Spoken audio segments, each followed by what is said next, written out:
Hi friends, let's prepare egg sandwich. Eggs తీసుకోండి. నేను ఇక్కడ 3 ఎగ్స్ తీసుకుంటున్నాను. ఒక ప్యాన్ తీసుకొని బటర్ అప్లై చేసుకోండి. బ్రెడ్ని రోస్ట్ చేసుకోండి.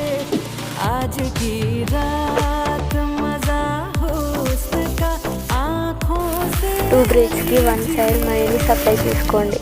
బ్రెడ్ పైన ఆనియన్ స్లైసెస్ వేసుకోండి. హాఫ్ ఎగ్ని పెట్టండి. ప్యాన్కి మళ్ళీ బటర్ అప్లై చేసుకోండి. పీల్ చేసుకున్న బ్రెడ్ని ప్యాన్ పైన రోస్ట్ చేసుకోండి 2 సైడ్స్లో. ఎగ్ శాండ్విచ్ రెడీ అయింది.